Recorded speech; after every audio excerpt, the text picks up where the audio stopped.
Tesouro Reserva chegou e nesse vídeo você vai aprender tudo o que você precisa saber sobre esse novo título.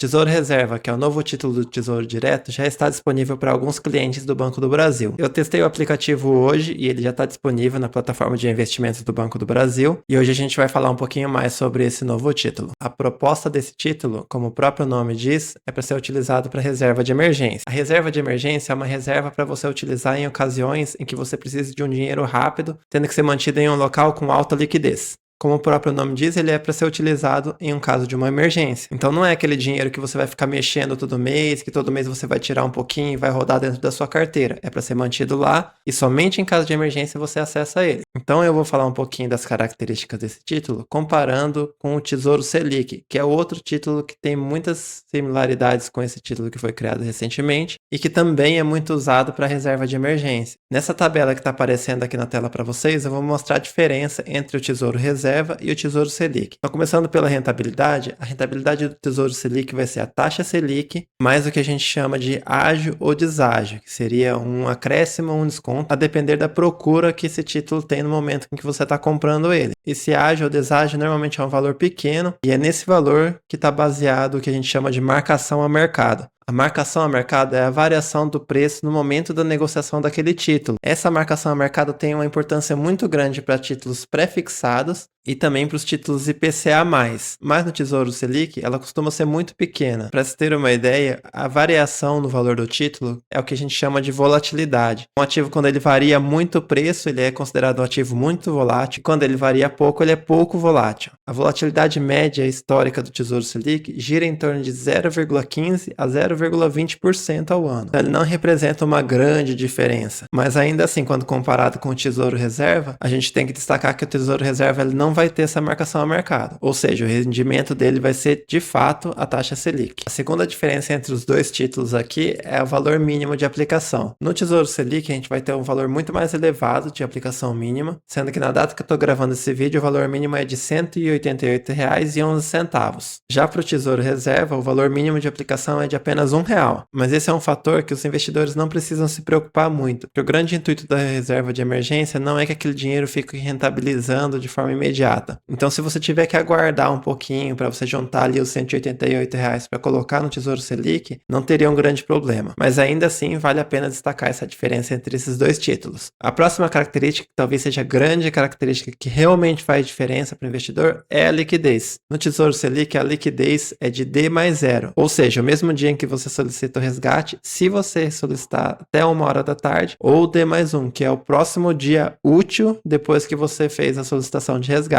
Isso se o resgate for solicitado depois das 13 horas. E ainda lembrando que o Tesouro Selic ele funciona das 9h30 às 18h. Então você não pode, por exemplo, solicitar um resgate às 19 horas. Você pode fazer um agendamento do resgate para o dia seguinte, mas a solicitação de fato vai entre esses horários. Já no Tesouro Reserva você pode fazer o resgate a qualquer hora do dia, 7 dias por semana. Ou seja, a ideia é que a liquidez seja imediata. E isso faz toda a diferença para a reserva de emergência, justamente porque é o dinheiro que você precisa numa emergência, então você precisa dele o mais rápido possível. Então, dessas diferenças entre o Tesouro Reserva e o Tesouro Selic, o que mais pesa para colocar a sua reserva de emergência no Tesouro Reserva é justamente a liquidez. Agora que você já conhece as principais características do Tesouro Reserva, eu vou falar aqui algumas coisas importantes que se você está considerando colocar a sua reserva de emergência nesse novo título. A primeira coisa aqui que pode ter surgido como dúvida é se eu devo sacar todo o dinheiro que eu tenho no Tesouro Selic e colocar no Tesouro Reserva. Isso se você, como eu, já utiliza o Tesouro Selic como reserva de emergência. E a resposta é não, tá? Você não deve tirar todo o dinheiro que você tem no Tesouro Selic e colocar no Tesouro Reserva. Se você ainda está formando a sua reserva de emergência,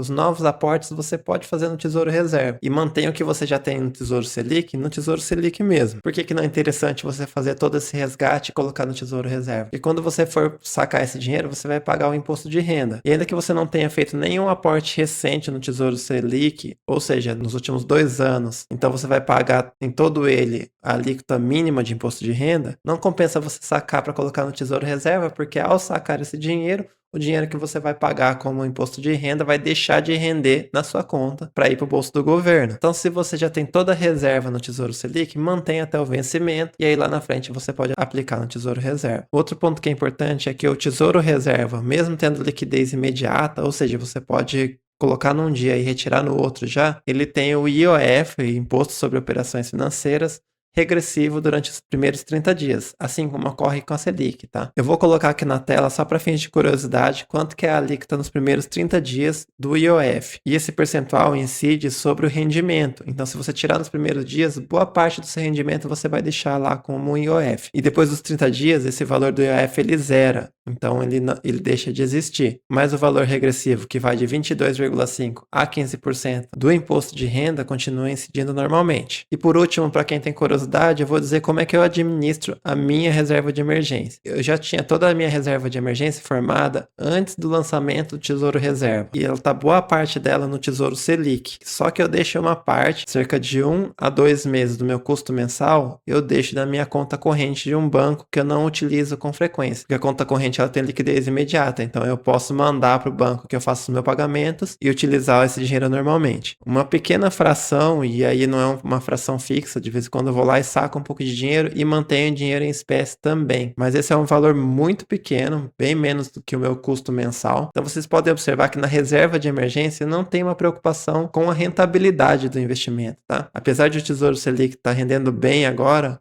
com a Selic alta, mesmo que a Selic caísse bastante, não tiraria esse dinheiro antes do vencimento do Tesouro Selic. Eu sei que pode ter uma preocupação em rentabilizar esse dinheiro da reserva de emergência, até porque nominalmente para algumas pessoas pode ser um valor elevado, mas é sempre importante lembrar qual é a função dele, né? Mais importante do que rentabilizar é ter a liquidez e o fácil acesso a esse dinheiro. Se você tem interesse que eu faça um vídeo exclusivamente para falar sobre a formação da reserva de emergência, deixa um comentário aqui embaixo que eu faço futuramente. Então é isso, pessoal. Se esse vídeo foi útil para você, já deixa o like, se inscreve aqui embaixo e ativa o sininho para não perder nada. E até o próximo vídeo.